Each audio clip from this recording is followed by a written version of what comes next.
오늘 제목은 좀 기억에 남도록 nothing에서 everything으로, 아무것도에서 모든 것으로 이제 바뀌는 것을 생각해 보려고 합니다. 우리가 계속해서 포도나무와 가지 얘기를 예수님께서 하시는 걸 계속 듣고 있잖아요. 핵심은 뭘까요? 너는 가지다. 내가 포도나무야. 그러니까 뭐예요? 열매 맺는 건 누가 하는 거죠? 포도나무가 하는 거예요. 그러니까 내가 누구인가를 정확히 아는 것, 내 정체성을 아는 것이 신앙생활에 가장 성공하는 비결이죠.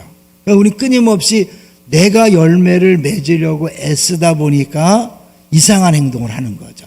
이상한 짓을 하다 보면 그건 아무 쓸모없는 헛수고가 되는 거죠. 그러니까 결국 우리가 무엇을 얼마나 했느냐, 얼마나 이루었느냐보다 뭐가 중요한 거예요? 어디에 붙어 있느냐. 그러니까 우리는 붙어 있는 거에 집중해야 되는데, 우리가 뭘 해보려고, 우리 그런 말 있잖아요.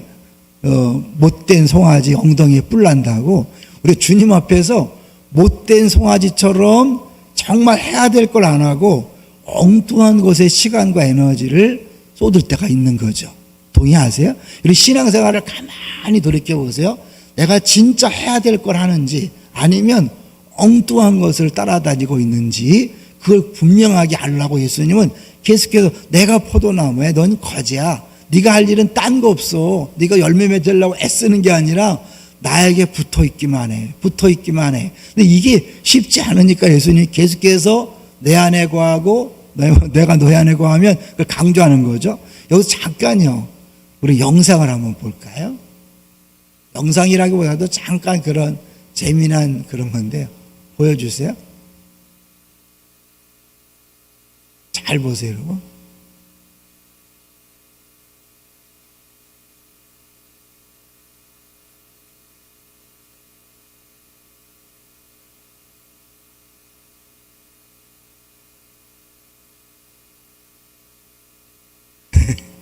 뭘 얘기하죠? 부모가 자녀를 자기 마음대로 키울 수 없어요. 왜냐하면 애들이 더 똑똑하거든요. 부모가 하라는 대로 하는 게 아니라 사실 스스로 할 수 있어야 되는데, 우리는 내가 아이들을 잘 키울 수 있을 거라고 생각해요. 그렇지 않죠. 아이들은 자기가 알아서 깨닫고 변화되지 않으면 부모가 아무리 해도 속고 있는 거죠. 그러니까 부모가 들어올 때 자연스럽게 핸드폰이 올라가도록 해놓고 다음은 내려오게 돼 있고, 걔가 무슨 공부를 하겠어요? 부모의 눈만 피하고 어쨌든 즐기는 거죠. 그러니까 누군가 강요하고 막 할 때는요, 그것만 피하는 데 집중하지 자기가 뭔지 누군지 뭘 해야 되는지 생각하지 않는 거예요. 성도들도 율법적인 신앙생활 하는 사람은 어떻게 하든지 빠져나갈 구멍만 생각하지 정말 기쁨으로 즐거움으로 내 할 일을 하는 게 아니에요. 그러니까 강요에 대해서 강요로 우리가 변하는 게 아니죠. 최만선 목사님이 이제 설교하러 와서 우리 정진우 집사님 얘기를 하더라고요. 정진우 집사님이 그렇게 담배를 끊으려고 그냥 애를 쓰고 막 선포도 하고 막 했는데 못 끊다가 언제 끊었냐면 지금 현재 만나고 있는 우리 아내를 만나고 나서 정말 사랑하니까 자연스럽게 끊는 거죠. 이런 담배가 내 주변 사람에게 얼마나 고통을 주는지를 아누면 끊어지거든요. 근데 이걸 끊어야 돼. 내 건강을 위해 끊어야 되는 절대 안 끊어집니다. 내가 죽으면 죽었지 끊겠냐? 근데 이게 다른 사람에게 피해를 준다는 것, 내 사랑하는 사람에게 피해를 준다는 거를 알면 어떻게 해요? 나는 하고 싶지만 내 이웃을 위해서 기꺼이 포기할 수 있는 거죠. 그래서 우리가 어떠한 존재인가를 자꾸 아는 게 중요해요. 그런 면에서 첫 번째 박스를 한번 보여주시면 좋겠어요. 많은 사람들이 자기의 정체성을 찾는데 어디서 찾냐면 두 가지 중에 하나예요. 사람의 말을 듣고 자기의 정체성을 확인하느냐, 아니면 하나님 말씀을 듣고 자기의 정체성을 확인하는가. 근데 많은 사람들이 사람의 말에 자기도 모르게 귀를 기울여요. 그러니까 사람이 보는 것에 굉장히 신경을 쓰고 사람들이 어떻게 평가할까, 어떻게 나를 바라볼까, 이게 신경 쓰다 보니까 그건 장 100% 헛수고인 거죠. 이제 두 번째 한번 볼까요? 두 번째 보여주시면 하나님은 우리와 하나가 되셨다. 그러니까 우리가 보통 존재가 아닌 거예요. 베드로가 말했죠. 신의 성품에 참여한 자. 우리는 그러니까 하나님처럼 된 거예요. 왜냐하면 성령님께서 우리 안에 오심으로 말미암아 그러니까 우리는 하나님이 된 거예요. 하나님의 자녀가 되었다. 늘 얘기했죠. 개의 새끼는 개새끼고 소의 새끼는 소새끼예요. 그죠? 송아지, 망아지, 강아지 다 한 거죠. 그 사람의 새끼는 악이고 하나님의 자녀가 되었다는 건 뭐예요? 하나님이 되었다는 거잖아요. 여러분 예수 믿는 게 이렇게 놀라운 거예요. 그걸 다른 말로 성도라고 표현합니다. 우리 거룩한 사람이 됐어요. 내가 거룩한 사람이 되었다는 것을 알 때 말하고 행동하는 것이 자연스럽게 달라지는 거죠. 근데 어떻게 그러니까 성도가 되기 위해서 노력하는 게 아니라 이미 성도가 되었으니까 이렇게 깨끗한 옷이 되었단 말이에요. 하얀 옷을 입었어요. 어떡하죠? 막 걸어다니지 않아요. 그 하얀 옷이 더럽혀지지 않도록 굉장히 조심조심 걸어가는 거죠. 전에도 한번 얘기했어요. 오늘 이제 어떻게 하다 보니까 담배 얘기를 계속 하는데 경환고에 지금 이제 굉장히 중요한 역할을 하고 있는 선생님이 이 기독교사인데 담배가 안 끊어지는 거예요. 아무래도 안 끊어지는 거예요. 그런데 어느 날 그 예수 믿는 학생이 자기가 담배 피는 걸 본 거예요. 근데 그 학생의 눈초리가 굉장히 신경이 쓰더래요. 그냥 아마 이제 본인 느끼기에 야, 예수 믿는 선생님이 담배를 피네? 아마 이렇게 느꼈던 것 같아요. 싹 끊어졌대요, 여러분. 이거 결심하고 뭐 이렇게 병원에 가고 약을 쓰는 게 아니라 내가 어떠한 사람인가를 생각할 때 부끄러움이 생기는 거예요. 부끄러움. 책임감이 생기고 늘 얘기했지. 여자는 약하지만 엄마는 강하다. 이렇게 다 뭐냐면 내가 누구인가. 내가 정말 성도라는 것이 확 딱 잡히면요. 세상 사람하고 똑같이 말하라고 그래도 말할 수가 없어요. 왜냐하면 그게 얼마나 부끄럽고 얼마나 그런 것이 알잖아요. 세 번째를 보여주세요. 세 번째. 성경은 우리에게 의로운 신분으로 변화되었기 때문에 의로운 정체성을 가지고 살라. 물론 얘기하죠. 우리 걸작품이다. 나는 시시한 존재가 아니라 하나님의 걸작품이다. 비교하지 않는 거예요. 상품이냐 작품이냐. 우린 끊임없이 비교하고 경쟁하고 시기 질투하잖아요. 그냥 자기가 누군지 모르니까 그래요. 내가 작품인데 누구랑 비교해요? 비교하지 않는 사람이 뭐하러 경쟁해요? 비교하지 않는 사람이 왜 시기하고 질투해요? 여러분 끊임없이 우리 안에 10번째 계명 이웃의 것을 탐내는 이유는 뭐냐면 내 것에 만족하지 못하는 거잖아요. 여기서 우리가 이것이 열쇠다. 믿기 어려운가? 그런데 우리는 자신이 느끼는 대로 살아야 하는가? 아니면 하나님의 말씀대로 살아야 하는가? 무엇대로 살아야 돼요? 하나님 말씀대로 살아야 되죠. 끊임없이 우리는 TV나 모든 걸 통해서 비교하도록 세상이 자꾸 우리를 끌고 가요. 우리 옛사람도 그게 너무너무 자연스러운 거예요. 딱 보는 순간 우리 마음이 움직이잖아요. 그런데 성경에서 뭐라고 말씀하고 있는가? 이걸 자꾸 내가 어떻게 해요? 받아들이고 묵상하는 거죠. 그래서 그냥 꼬리물개를 계속 그냥 꼬리물기 보고 성경을 읽으라 그런 게 뭐냐면 우리는 접하는 모든 매스미디어가 세상적인 사고방식으로 살도록 계속 우리를 강요해요.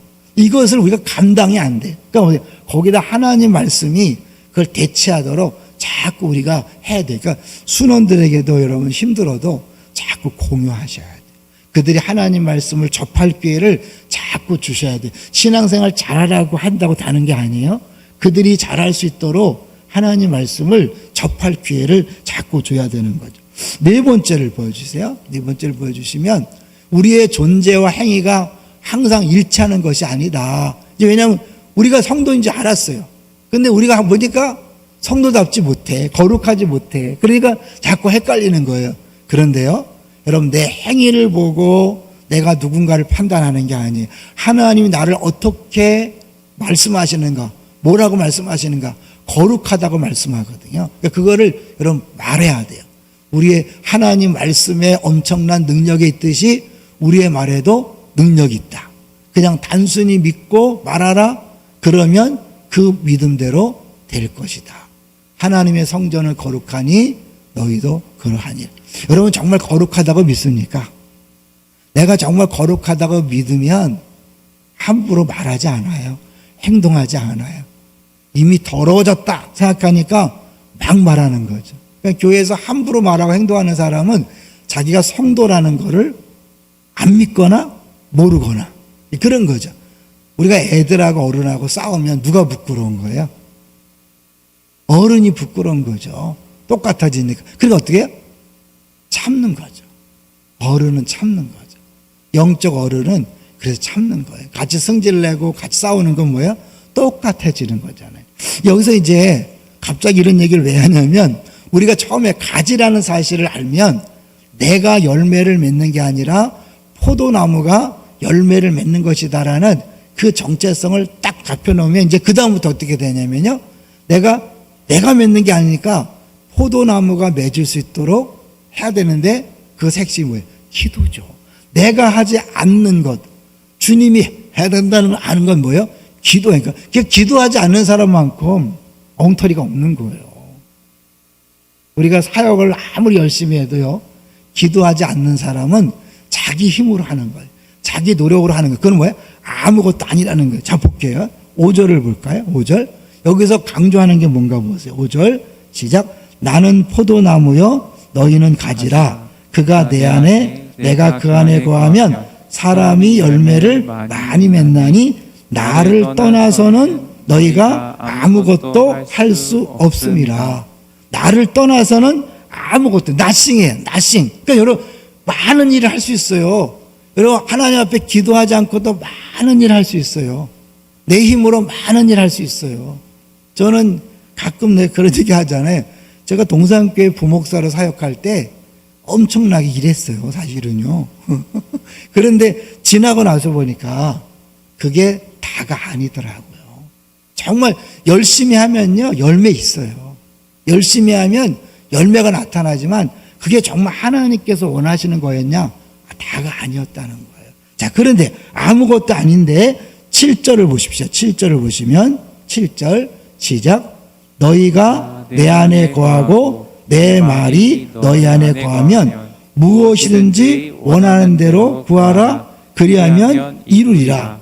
요 5절에 아무것도 할 수 없다. 아무것도 nothing이에요. 7절에 무엇이든지 everything이에요. 근데 그 사이에 6절 있죠. 6절. 그러니까 6절을 그냥 뚝 떨어져 보면 이거 현찮게 예수 믿으면 잘려서 불에 던져지는구나 이렇게 오해할 수 있는데요. 6절을 천천히 보시면 사람이 내 안에 거하지 아니하면 가지처럼 밖에 버려져 마르나니 사람들이 그것을 모아다가 불에 던져 사르느니라. 잘못하면 내가 신앙생활을 제대로 못하면 그냥 떨어져 나가서 지옥불에 가는 건가? 근데 그게 아니죠. 전체 문맥을 뭐라 그랬죠? 이 또 15장이 위로와 격려와 나들에게 힘을 주는 거지 겁주는 게 아니잖아요. 그럼 6절도 뭐냐면 이 불에 던져 사른다. 뭐가 던져 사르냐면 여기 그것을 근데 원래 본문에 그것들이에요. 그것들. 사람은 단수예요. 사람이. 근데 그것들은 복수거든요. 그러니까 결국 이게 사람이 잘려서 지옥에 간다는 게 아니라 사람이 주님과 상관없이 한 모든 것들, 자기 욕심을 위해 육체를 위해 한 모든 것들은 다 쓸모없이 다 불에 던져지는 것이다. 고린도서에 보면 이 마지막에 하나님 공력을 시험한다 그랬잖아요. 우리가 지은 집을 다 불에 태워봐서 남는 것, 그거를 본다 그랬잖아요.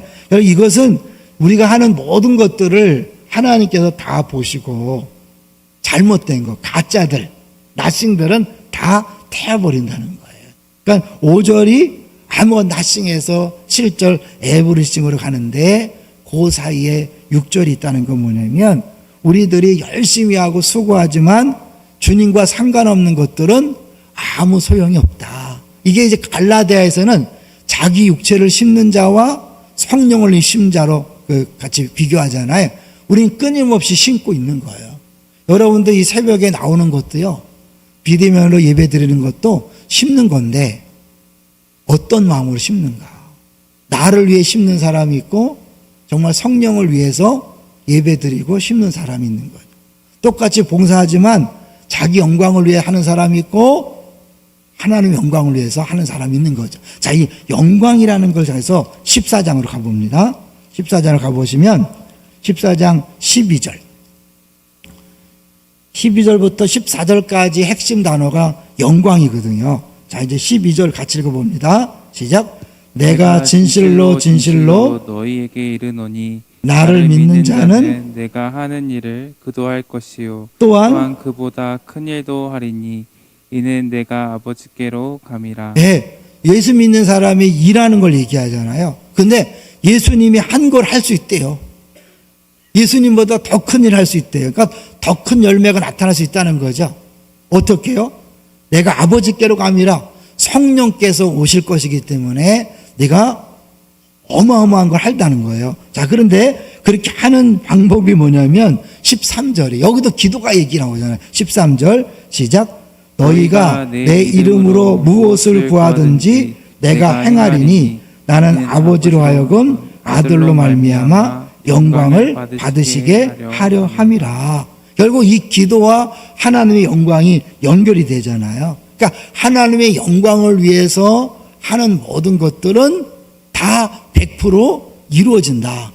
근데 그 하나님께 예수님께서 하나님 영광을 위해 한 게 뭐라 그랬죠? 어제 봤지만 십자가를 지고 죽는 거였잖아요. 그러니까 끊임없이 다 연결되는 거예요.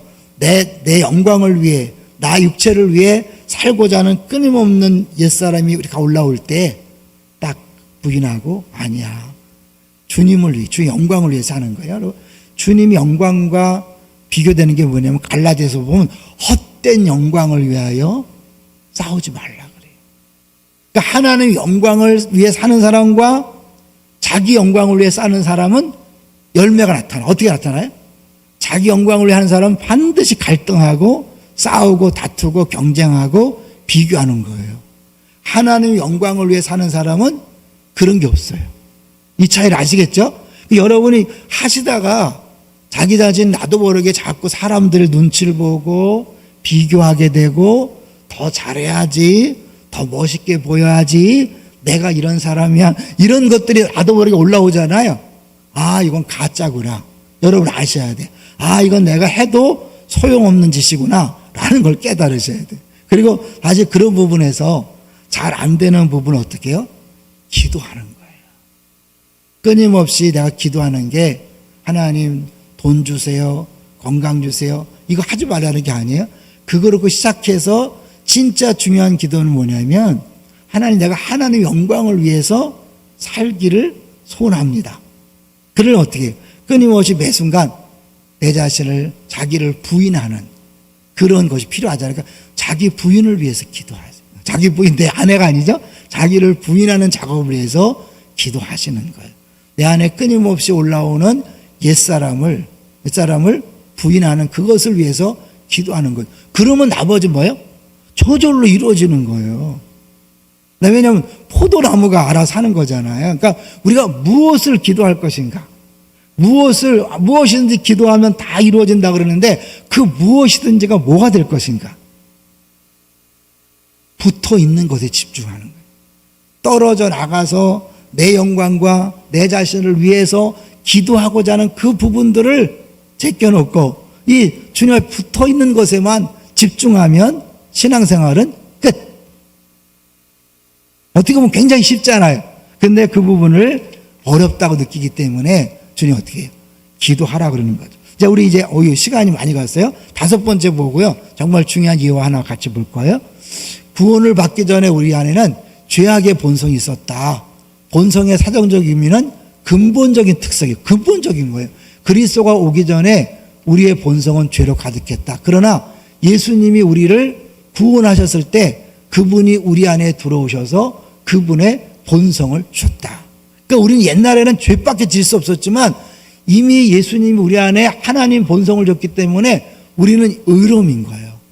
그렇기 때문에 우리가 죄를 지으면 갈등하는 것이다.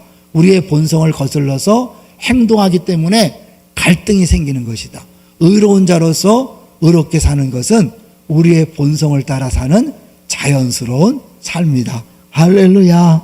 여러분이 뭔가 죄를 졌을 때 막 힘들고 어렵고 뭔가 비교하고 경쟁할 때 마음이 불편해. 함부로 말하고 나면 바로 불편해야 돼. 성질 내면 바로 불편해야 돼. 그렇죠? 다 불편하죠? 안 불편한 사람은 가짜일 가능성이 있어요. 여러분, 이게 우리가 불편한 게 왜? 이 본성적으로 나한테 안 맞거든요. 옛사람이 싹 올라와서 막 성질내고 화내고 막 다투고 큰소리 쳤는데 하고 나면 이게 너무너무 불편한 거예요. 이 너무너무 자연스러운 거예요. 그래서 그 부분에 대해서 하나님, 이 부분이 잘 안 되네요.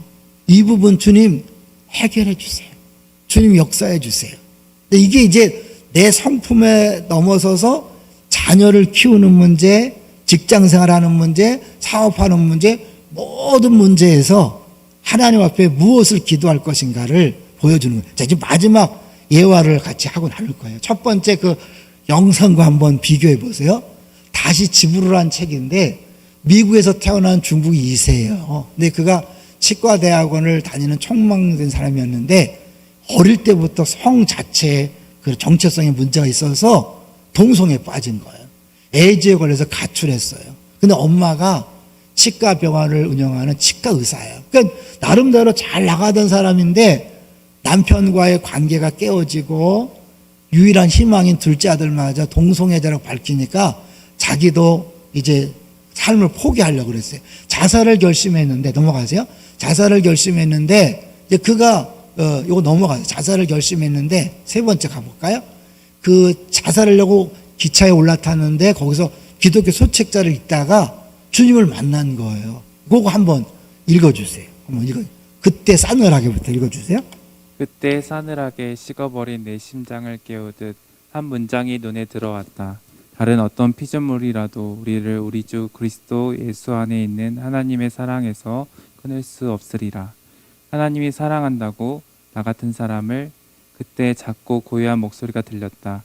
너는 내 사람이다. 그 한마디는 산산이 부서진 내 심장을 아물게 하는 연고였다. 너는 내 사람이다. 이게 우리 정체성이잖아요. 그 다음에 볼까요?